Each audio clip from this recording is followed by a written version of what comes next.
Hello, everyone, and welcome back to Round the Table with Christian Concern. My name is Ben John, and I work for Christian Concern in the Wilberforce Academy. And it's great to be back with you today for our weekly live stream Round the Table. Today, we've got a lot to be talking about as we think about the issues relating to pornography, prostitution, and sexual exploitation, and how these issues combine together and are so intrinsically linked and connected.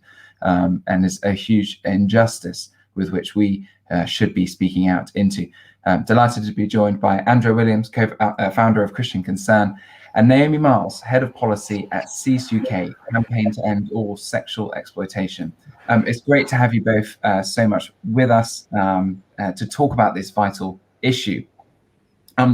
Recently in the BBC, there was an investigation into OnlyFans, a website where individuals are able to upload their own content, and has become known more for people uploading their own homemade pornographic content. This website, which you may not have heard of, is widely used and has caused huge variety of problems.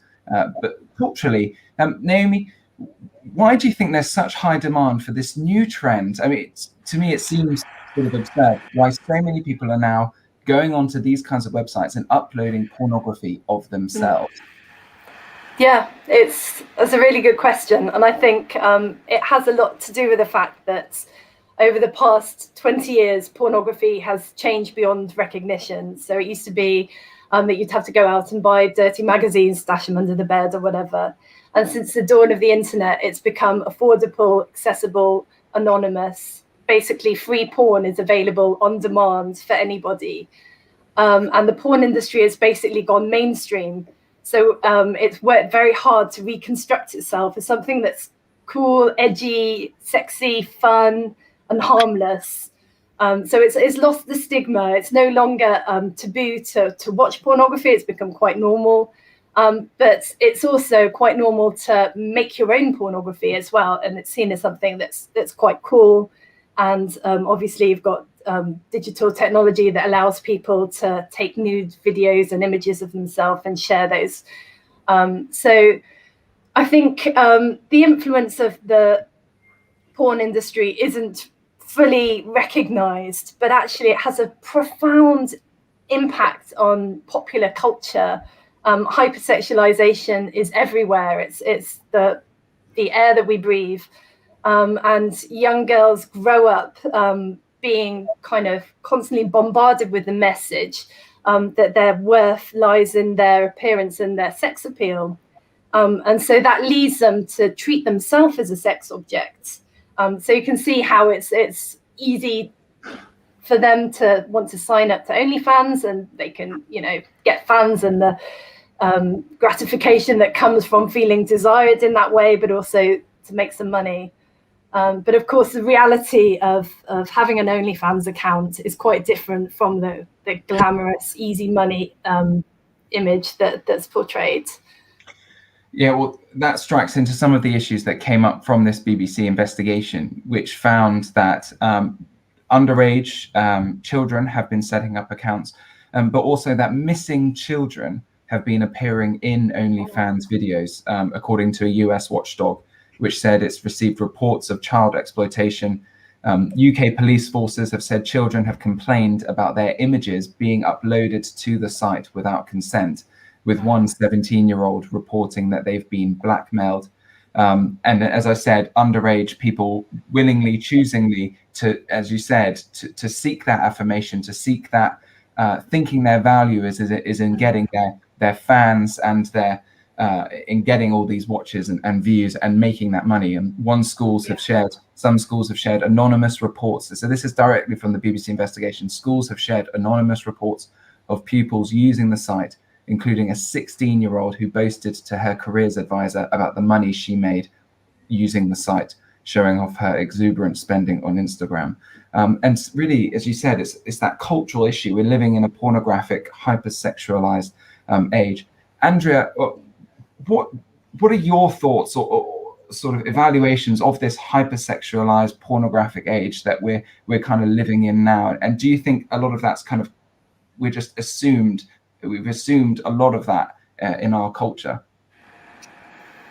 Well, I think that, like so much of what we call normal in our culture, is actually not normal. And it's certainly not good for us. And I think Naomi there referencing this change in 20 years, you know, porn is now affordable, accessible, anonymous. The porn industry is mainstreamed. The hyper-sexualization of our children, the objectification of our children. And I think if we are so normalizing it that it's normal in schools, if we are so normalizing it through pop culture, if we are so normalizing it so that adults talk to children in a sexualized way and even teach them around that, then in a sense, what are we to expect? But then I want to say it's catastrophic. And our hearts, and this is, you know, it's a seed for we're going to look at this as one of the main issues to turn around in order to see a cultural revolution. I think sometimes when we look at the prevalence of pornography, I mean, it's there in every pop video, isn't it? It's there in even these young girls, not even so much young girls, even women my age, they're presenting themselves on Instagram, and the look that is actually often right there verging on pornographic, because what it is normal to reveal has become so extreme. Yeah. And what should actually be something, and well, so and all of that. So the question then for us, and it's for us at Christian Concern, is to say, how is the church going to be part of the answer? How are we going to extol the virtues of purity and holiness and for our children? How are we going to keep them safe in this highly sexualized world? How are they going to navigate it? How are we going to change a culture that says that even, you know, this is it, to even think of sex as something beautiful, because it's become pretty everyday, mainstream, sordid, so that, you know, when you do that to it, its beauty and its holiness and the space where it's meant to be evaporate. Certainly. In fact, these are just some Pornhub stats, largest porn website in the world, regarding consumption. And in 2019 alone, in Pornhub, there were 42 billion visits to Pornhub. Every minute, there were 80,000 visits, new visits to Pornhub. So in the last 8 minutes with which we've been on, that's 640,000 people have clicked to go onto Pornhub. Every minute, 11,000 hours of porn is watched. And in 2019 alone, I couldn't find the figures for 2020. In 2019 alone, the equivalent of nearly 6,650 centuries of porn was consumed. That's on one website in 2019. And as Alison Brand has commented there, saying, I agree, we are told to tell our sons to respect women, but the access to porn, even on Freeview, is available to anyone every single day. I mean, all someone needs is a smartphone to be able to access all of that pornography and the way it and be exposed to all of these things. And with the OnlyFans investigation, that's not the first time that we've been hearing about sexual exploitation within pornography. And last year, there was a major campaign against Pornhub. Naomi, you and Cease UK were very much involved in that. Can you just tell us a bit about that? Remind us a bit about what that was about and where that's got to. Sure. Yeah. So this is known as the Trafficking Hub Campaign. And it's still ongoing. You can have a look at the website. It's got lots of information and a short video which summarizes it very nicely. But it's just confronting the blatant criminal negligence of this giant. As you said, John, this is Ben, this is such a massive tech company. And yet there's no corporate transparency, no accountability at all.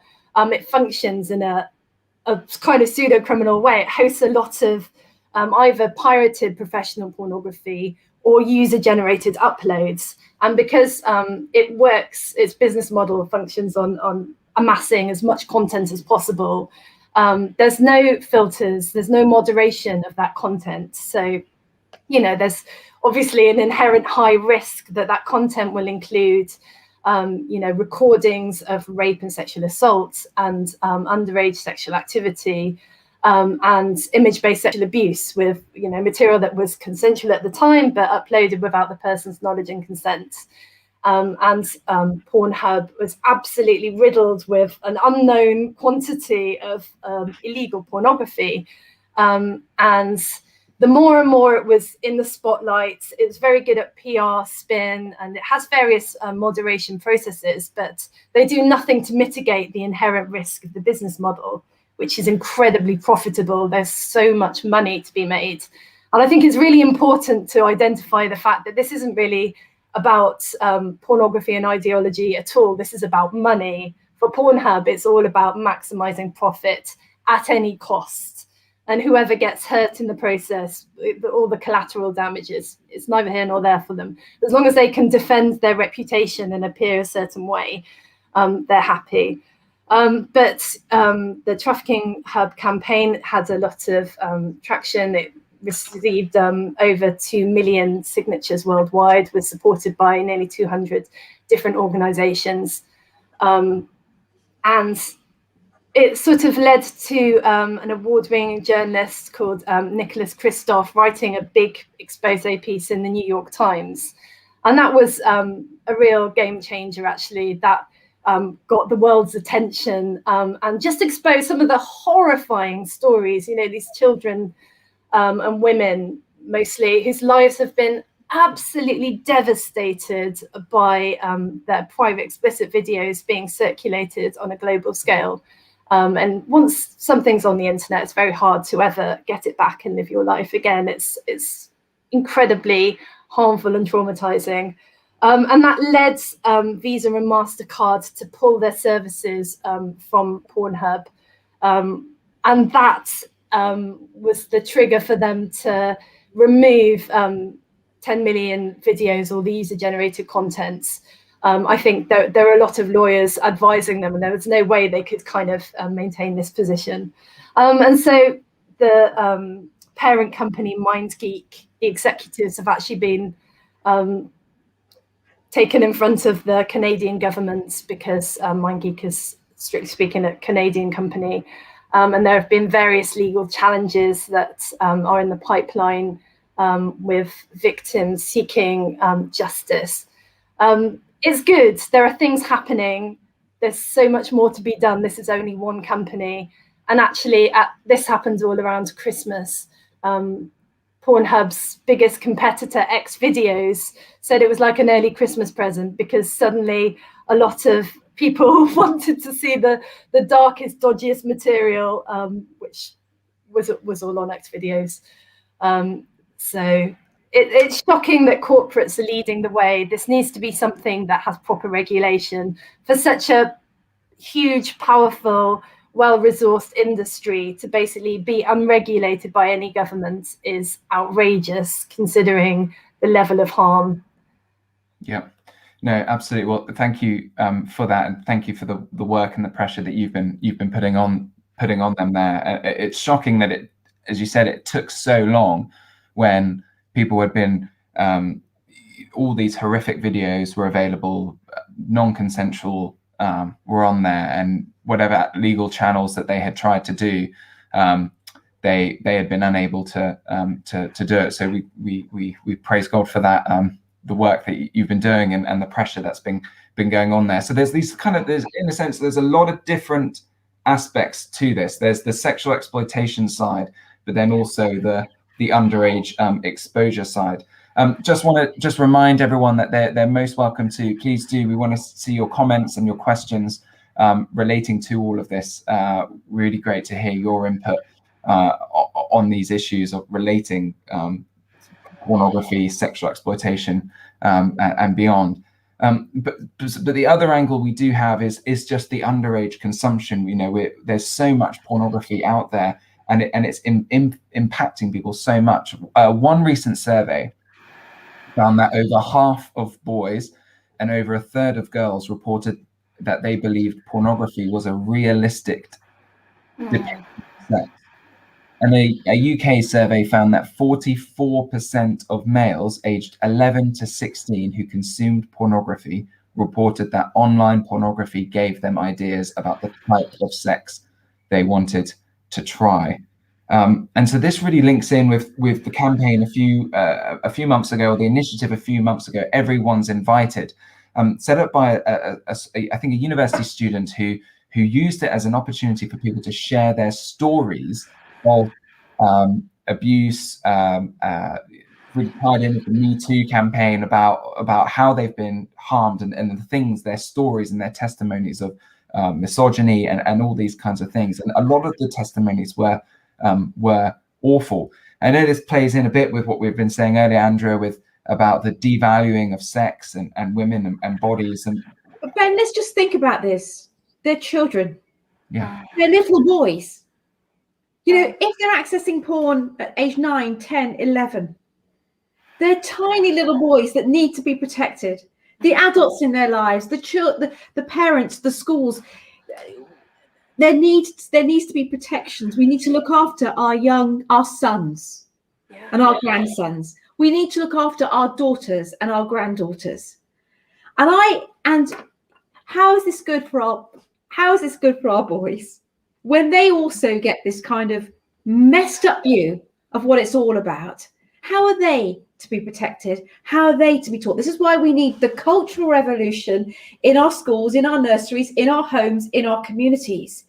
And we need to be speaking the beauty of purity, the high sense of self and bodily integrity into our children's lives. That's the counter-revolution, because they too are victims of the indoctrination of a porn culture that says this is fun, that says that this is normal. How can they be expected to behave normally when this is the normal that's presented to them? And then how can they expect to find true intimacy and true relationship? Well, my heart goes out to the sons and to the grandsons. My heart goes out to the daughters and the granddaughters. How are they to be normal in an abnormal world where even the adults in their lives, our lives haven't been that normal either? The sexual revolution that was meant to bring freedom for, well, supposedly women in particular, but the images of the pornographic images that we see, or that which the women now aspire to, that's not freedom, is it? We're locked into a prison of, what is my body like? Do I need this filter? How many likes do I get? And then, of course, the absolute dangers about this. The terrible stories that we hear of it, let's say the university type of stories, or even all these, the big melee around private schools, hasn't there been, around Westminster College and a number of very high profile schools about the non-consensual sex between the pupils. So here we've got this idea of often underage boys and girls having sex with one another. Sometime later, the girls saying it was non-consensual and this sort of stuff. The boys then being exposed.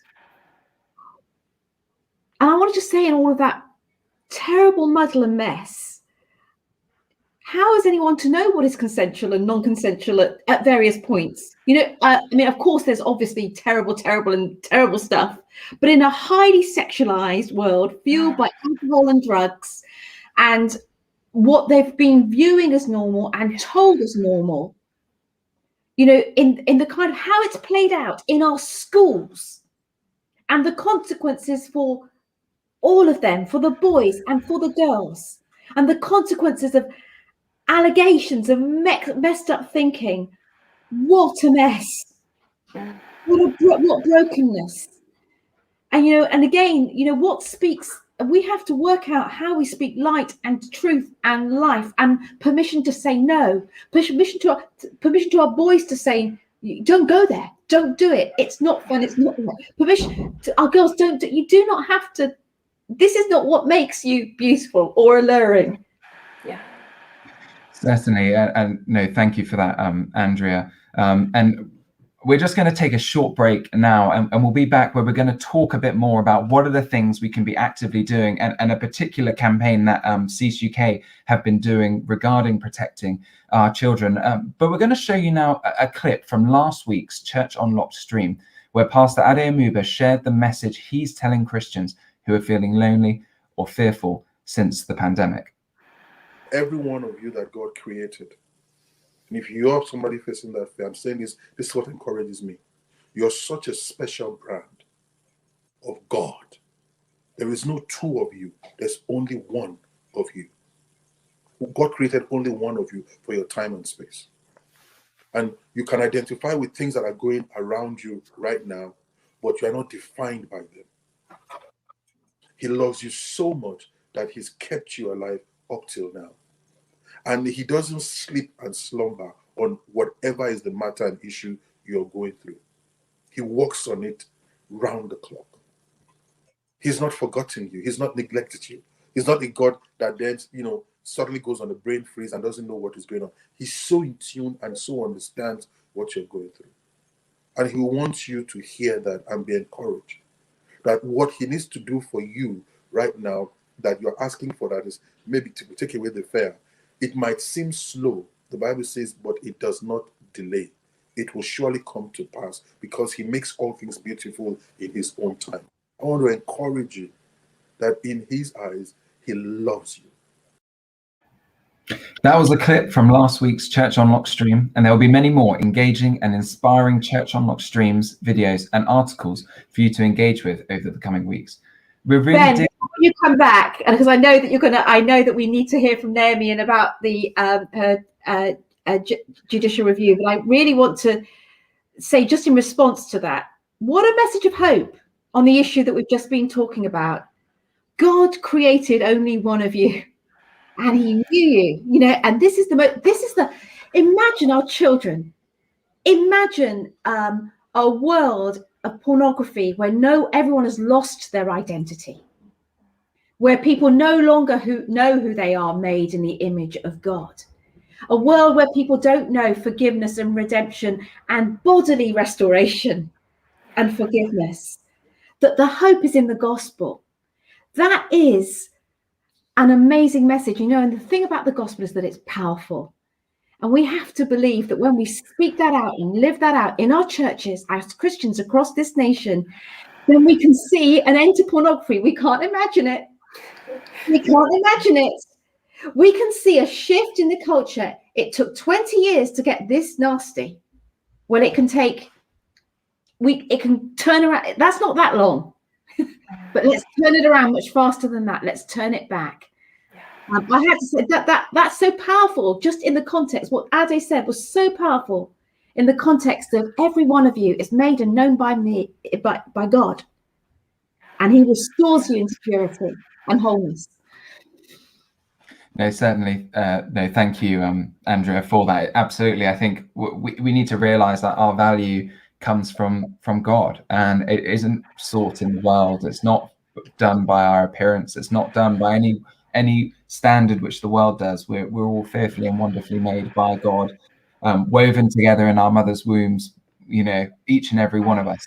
And that's really a glorious message for us. But sadly, it's not the message that the world is preaching at the moment. But this is why the church needs to be speaking into it. So no, thank you for that, Andrea. And as mentioned, please do keep an eye out for our Church Unlock campaigns, as we'll continue thinking about how the church can be missional during this time. We're really thinking about how do we respond to that, and that's something we've just been speaking about, that message that our value is in Christ. But there's also some practical, tangible things we can also be doing at the moment. And Naomi, you at Cease UK, you've been doing a campaign about underage access to pornography. Could you be telling us a bit about that? Yes, so we are supporting a judicial review by Yanis Dekis and Ava Vakil. Those are the two people who are the claimants in the case. And one is a young woman who's currently at university, but she's an activist who's very vocal about the kind of widespread sexual harassment and sexual assault that's just part of a kind of porn culture that is driven by pornography, and how damaged she's been by that and affected. And the other is a father of 4 boys, one of whom recently stumbled upon pornography and was really upset and affected by it. So they are holding the government to account because it's absurd that there are no age restrictions currently on porn sites at all. It's impossible to buy a knife or go on a gambling site or buy alcohol without showing your age. But when it comes to porn sites, often there's not even a pop-up box that you have to tick to prove that you're over 18. So children are accessing it all the time. And the government did say that it was going to put something in place, Part 3 of the Digital Economy Act that was made law in 2017, committed to have some age verification, and at great expense, certain technology was created to protect users' privacy. That was a big concern, but also to keep children off the site.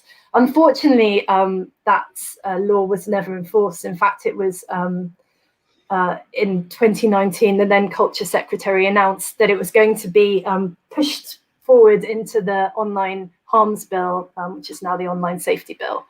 That was 2019, this is 2021, and it will be years before any of that comes into force. So there are, 4, 5, 6 years is a long time in the life of a child. And currently there's just nothing in place at all.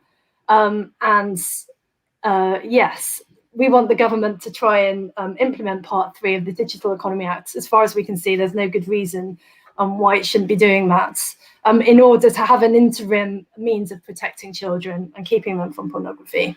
Because, yeah, as Andrea was saying, it's not just that this material is not suitable, that it's a bit rude, and, it's like, it has a profound impact on the whole way they think about sex and sexuality. And it has a legacy that lasts throughout their lifetime, actually, and impacts their future relationships. And yeah, it's difficult to overestimate the impact that it has on our young children. I mean, it affects all of us, actually, but particularly when minds are still developing, and children have so much to learn. It's devastating, and this is a matter of urgency. Absolutely, and I think tying that together, the effects that it has and the scale that it has,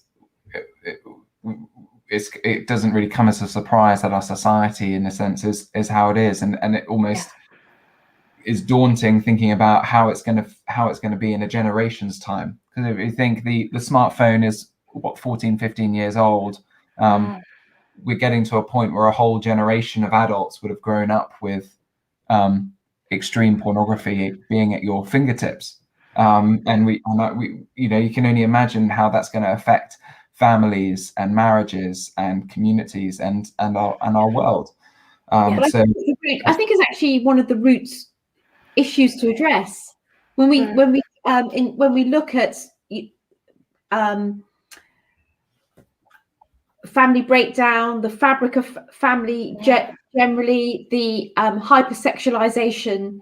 We often talk about other things in our society, but I think that the reason why, even within our churches, we're unable to speak out more clearly on the beauty of God's design, perfect design for family, which is the lifelong union of one man and one woman, and for sexual expression to be only within that context. I mean, you sound alien when you sound like you come off Mars to even believe that could be possibly true. Well, it can be. And it's not slavery, it's freedom. It's not prudish, it's the most beautiful thing ever. But we've so forgotten it because we teach our children that from nursery we sexualize our children, literally.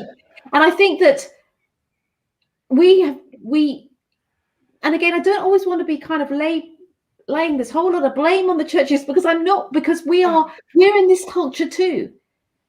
But unless we learn, we are God's people to speak the truth and the hope and the healing, and with clarity in a hurting and broken and sexualized society. We have to speak purity. At this point, we have to teach, we have to provide safety for our children on this issue.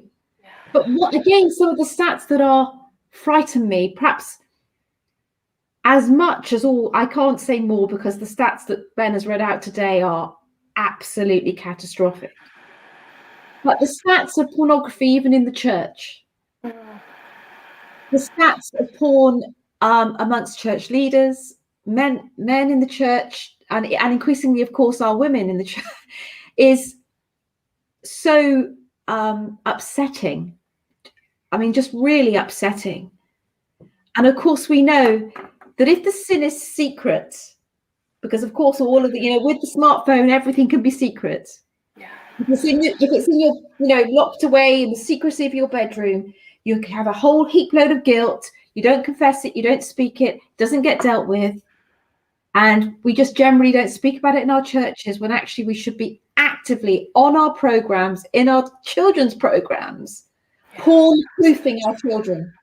And there should be a national program on it. And it's one of the keys.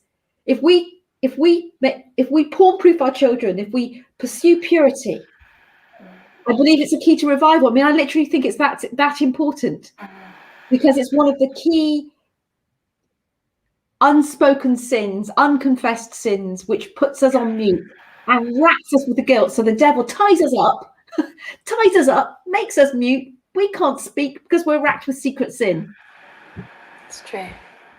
No, absolutely. And I think that's the thing. It's a web around the church. It's a web around all of society. And I think maybe that's part of where this opposition comes from, as in, it seems so obvious to us that of course there should be age verification on websites. I mean, we think it's common sense. We think that's normal, but we're living in a culture that trivializes pornography, that makes light of it. We have relationships and sex education in schools that sometimes sort of downplays the effects of it. In all of these different things, I think I did see a comment about that earlier regarding the sex education in schools. We're just living in a culture where it's all the assumption is this is okay. Yeah. And then even in the church, as Andrea's been saying, sure, we might think it's okay. We don't want to speak about it because we're all entangled in it. Yeah. Or with kind of levels of ignorance are really high. I think either we're tangled in it or we don't actually know what it's really like, because we rightly want to keep ourselves apart from it.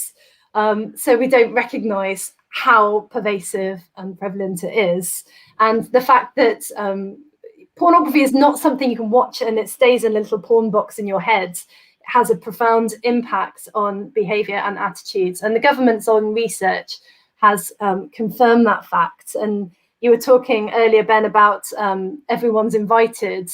If you have a look at 15,000 testimonies of young people sharing about their experiences, it's really horrifying.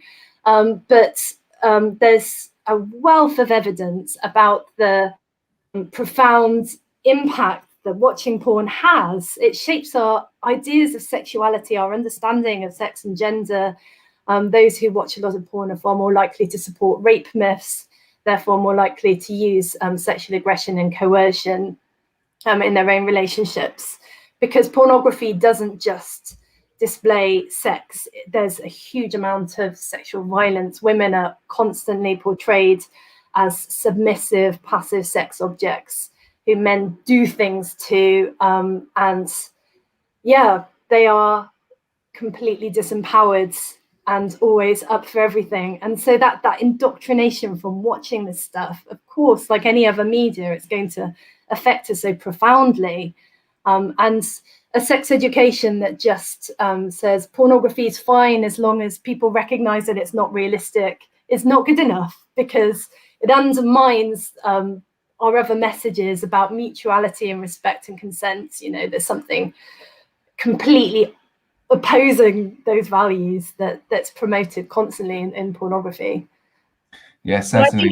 it's this sort of whole. I mean, I see that there's I think it's Potter's Clay saying it rewires the brain. This addictive nature of it, like people think that they can put it in a box, because that's another thing that's taught in our schools, that you can manage it on certain occasions. It might be a release for you if you're pent up. It might be, you know, if you're anxious, or it might be a release. These kind of messages get sent. And I think another horrifying statistic is that the web traffic out of universities in the afternoon, most of the web traffic is not to academic research sites, but to pornography. I mean, again, how can that be good for our young men and women at university? But it's this addictive nature, this rewiring of the brain, the neural pathways that is caused.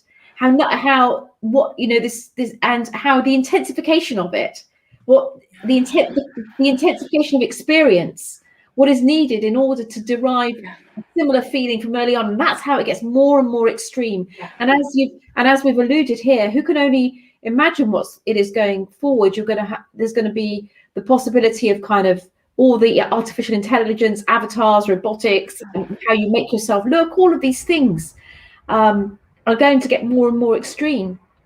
Not to mention other even perhaps not unthinkable, but other forms of porn. I mean that go on there. And I think that, you know, we talk about addiction around alcohol, addiction around gambling, addiction around drugs, but there is a porn addiction. It's all, and no one is exempt from addiction. All these things are substances that everyone's on it. That it's the substance itself. So the pornography that means the human being will form an addiction if they spend long enough in it. Yeah, which they have to pull themselves away. It's, you know. So how do we change the culture on this issue of pornography? I mean, it's great, the initiatives that you're doing, Naomi. Amazing, there's different levels with which we do that. And one of the things you said, Naomi, you in an article you wrote actually for us, if the link can go there, was pornography in a sense is prostitution. Absolutely. And I think that was a really helpful way for me to frame it, because when you hear that, and of course that makes sense, I think you shudder a bit more about it. How do you think we can be working to change the culture? I think one of the most important things to do is to expose the reality. I think there are high levels of ignorance, and we were speaking to an MP yesterday, and although she's interested in these issues, she had no idea about what had happened with Pornhub and everything. To recognise, to take away the facade that presents sex work as something that's empowering, and often as Christians that can make us reluctant to touch issues because our views on sexuality are so alien, as Andrea was saying. We can feel like we've got no authority to speak out because who will listen to us? But actually to recognise that it's so inherently connected with trafficking and sexual exploitation, not only kind of intrinsically prostitution like pornography is often involves coercion and trafficking and abuse, but also it drives wider cultural trends and harmful sexual behavior. You see children's exposure to pornography has coincided with the spike in incidents of child-on-child sexual abuse. In fact, a third of all child abuse is by other children, actually. So that, you know, there's a direct impact. So recognizing and understanding the relevance of tackling these issues. This is, as Andrea was saying, not something that's marginal. The sort of sexual exploitation and the sex trade is a kind of issue that you can leave alone, but it's something that has become so integrated into mainstream culture And it affects us all. I don't think any woman is immune from worrying about their appearance, because objectification is at the root of it all. Actually, we believe that we're made in the image of God, and we have this intrinsic worth because we are made in the divine image and loved by God. But the sex trade and objectification reduces us to a commodity, an object, a sexual object, and violence against that object is very justifiable. So I think tackling objectification wherever it occurs, and again, this is something that a lot of us live with in the church, and we have these arbitrary lines we don't want to cross. But we really need to tell our young men and young women that our worth is internal, that it's intrinsic, that it comes from Christ and nowhere else. And we need to talk about this stuff openly. We need to bring all this stuff into the light to really show its harms in our own life and within the church, but also in society. It's all very well tackling sex trafficking and sexual exploitation, but we have to join the dots and recognizing the kind of underlying cultural and commercial forces and opposing those. We've got a big campaign coming up, actually trying to influence the government's online safety bill and trying to get them to regulate the porn industry. It happens from a kind of tops level and a grassroots level. We have to change culture, and we have to try and lobby the government to help them recognize their role in making this better. No, thank you, Naomi. Andrea, what do you think the church can be doing? Well, Naomi hit the nail on the head there really well. First of all, one of the things we can practically do from here is get behind Naomi, get behind CESE UK, get behind this amazing group that is really working on this as a total focus. And we need to, really be behind such an amazing movement. But also to say this: the gospel is life and light and beauty and forgiveness. And Naomi said, let's shine light into the darkness. The pornography industry is dark, and the devil loves to keep it nice and dark. The devil loves to keep anyone that's in the bondage of pornography, he loves to keep them trapped in their room, trapped to their smartphone. And Jesus Christ, he came to set you free from the bondage of slavery to sin, free from the bondage, the nastiness of pornography and all its hurt and all its violence and all the things that it promises and it doesn't deliver.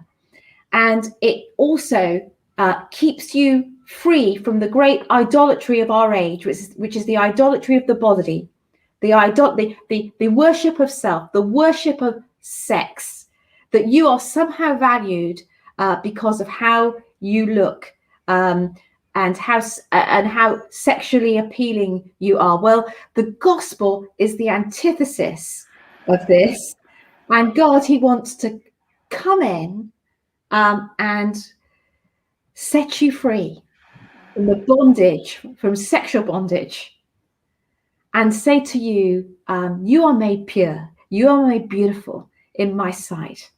And and this is the thing that I want to say to anyone out there that has been in the midst of all this stuff, men or women, that there's help out there. And if you want to get in contact with us at Christian Concern, we have counsellors that can deal with this, that are associated with us, allied counsellors, and we want to help you. You're not trapped, because there is nothing that Jesus can't rescue you from. You're not trapped. These things are addictions, they're nasty, the devil likes to get the hold, but actually you can be free. And to the church at large, do we really believe the gospel? Do we really believe that it's got power in it and it can set people free and free from the bondage of the world? And also to the church to say, do we care about our children? Because if we care about our children, this isn't going to be second or third or fourth down our list as an issue. This will be right at the top of the list, to keep our children safe from the idol of the age, safe from the catastrophe of the age, which takes them into a dark abyss, which when they really don't know about it, When they see those pop videos, when they see that stuff flash on their surf on their smartphones, they are the start, they're innocent. Then when they get taken down it and wrecked, and then we blame them for stuff that happens later, but that's because we haven't looked after them. Absolutely, Andrea. I think that's so true and inspiring for us now, and I think it's a great way for us to maybe round up. Naomi, we love the work that you're doing. How can people be getting in contact with you and supporting the work that you're doing? Thank you. If you go to, it's just changed. We've got a new website, ceaseuk.org, or sorry, I should have figured this out. Anyway. Yeah, cease.org.uk. Thank you. Please subscribe and get our updates. We, as I say, are launching a campaign soon, and we would love as many people as possible to get behind that. There'll be ways of contacting your MP, but also raising awareness more generally as well. Please donate. If anybody wants to contact us directly, there's an email address on the website as well. Any church leaders or small group leaders that want to know more, find out more information, we'd love to resource you with all sorts of stuff. So thank you. It means so much to have people behind this, because it will take a revolution to change culture. But you know, there are glimmers of hope. Things are starting to move, and it's really encouraging. Well, thank you so much for the work that you're doing, Naomi. And just to reiterate what Andrea was saying, if these are issues that have really struck a chord, if you're someone who's struggling with pornography, the first thing I just need to tell you to do is to tell someone, to bring it into the light, to repent, to turn away from Christ, to know the freedom and the grace and the forgiveness that we can have in Jesus Christ, that you can have in Jesus Christ. That Jesus went to the cross to pay the penalty for all of our sin and all of our shame, and that you do not need to hide by it. You do not need to hide in bondage, in darkness. So take it to someone. You'll please, if you come to Christian Concern, we can put you in contact with people, but I just need to encourage you to tell someone today, to bring it into the light, and you will not regret it. Thank you, Naomi. Thank you, Andrea, so much for today. Thank you all so much for joining us for this conversation today. And I look forward to seeing you all next week on Round the Table.